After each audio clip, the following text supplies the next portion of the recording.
Hello everyone, welcome to EduTab. So in today's 10 minutes a day series for principles and practices of banking, we are going to discuss the topic mandate and power of attorney. तो mandate and power of attorney दोनों methods हैं जिससे जो account holder है वो अपनी power किसी third person को ट्रांसफर करता है।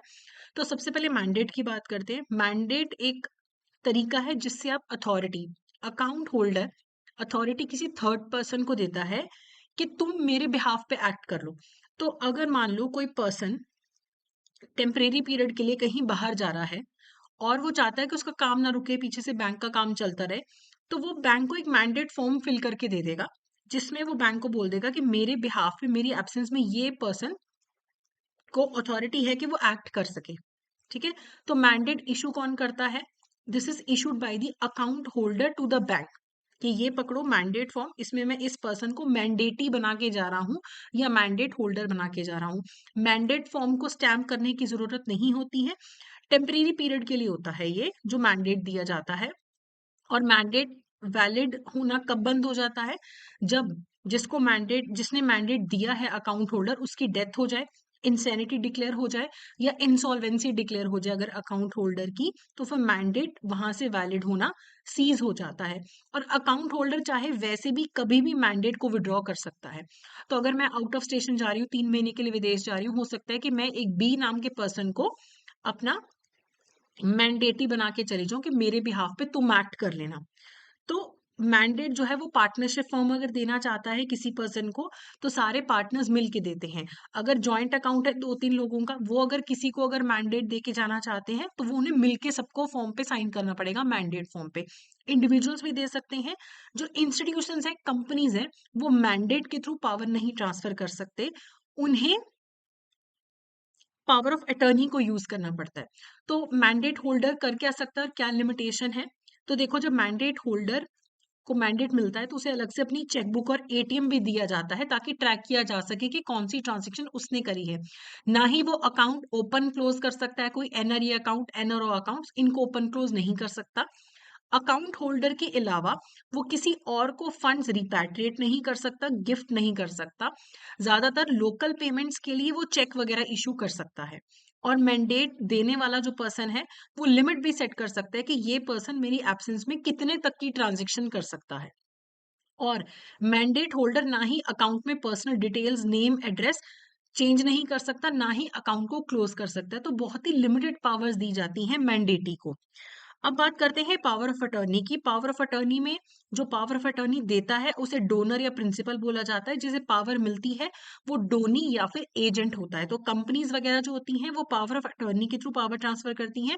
बाकी इंडिविजुअल्स, पार्टनरशिप फर्म्स के पास तो ऑप्शन होती है कि मैंडेट देना या पावर ऑफ अटर्नी देना है। तो पावर ऑफ अटर्नी बेसिकली दो टाइप्स की होती है, एक होती है जनरल पावर ऑफ अटर्नी, एक होती है स्पेसिफिक या लिमिटेड पावर ऑफ अटर्नी।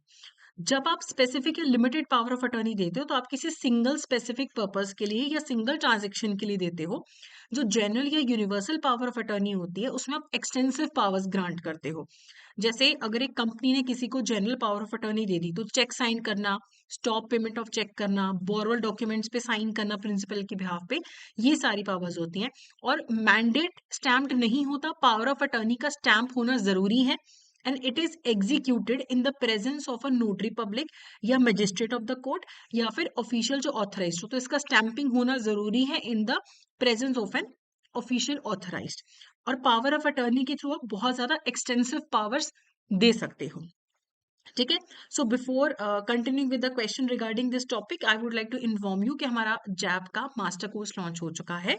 तो जिसके थ्रू आपको रिकॉर्डेड क्लासेस मिलेंगी, नोट्स मिलेंगे, टेस्ट सीरीज मिलेंगी, चैप्टर वाइज एमसीक्यूज मिलेंगे और एग्जाम से पहले आपको लाइव क्लासेस भी मिलेंगी। जैब 75 कोड यूज कर सकते हैं आप, और जिसके थ्रू आपको 75% ऑफ भी मिल जाएगा।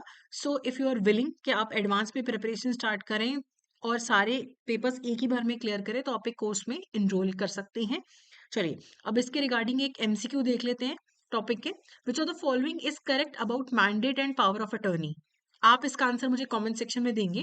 अ mandate ceases to be valid on the death or insolvency of the account holder. क्या अकाउंट होल्डर की डेथ होने पे मैंडेट इनवैलिड हो जाता है या इंसॉल्वेंट होने पे इनवैलिड हो जाता है? अगला है, a power of attorney can either be general or specific depending on the authority granted. क्या पावर ऑफ अटर्नी जनरल भी हो सकती है, स्पेसिफिक भी हो सकती है। अगला है मैंडेट का स्टैंपिंग होता है और नोटरी पब्लिक के सामने उसे एग्जीक्यूट किया जाता है क्या मैंडेट को। और आखिरी है a general power of attorney allows the donee to act in more than one transaction and give extensive powers. तो क्या जर्नल पावर ऑफ अटर्नी में एक से ज्यादा ट्रांजेक्शन में डोनी एक्ट कर सकता है और क्या उसे एक्सटेंसिव पावर्स मिलती हैं। तो इसका आंसर आप मुझे कमेंट सेक्शन में दीजिएगा और ट्राई करना कि एलिमिनेशन टेक्निक यूज करना।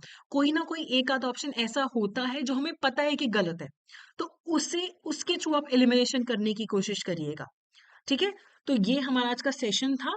बाकी आपको कोई भी डाउट हो आप हमें मेल कर सकते हैं hello@edutap.co.in पे, या फिर इस नंबर पे भी आप हमें कॉल कर सकते हैं। हमारे कोर्सेज को चेक करने के लिए आप हमारी वेबसाइट है www.edutap.co.in, उस पे जाके भी हमारे कोर्सेज को चेक कर सकते हैं। So that's it for today. Thank you so much.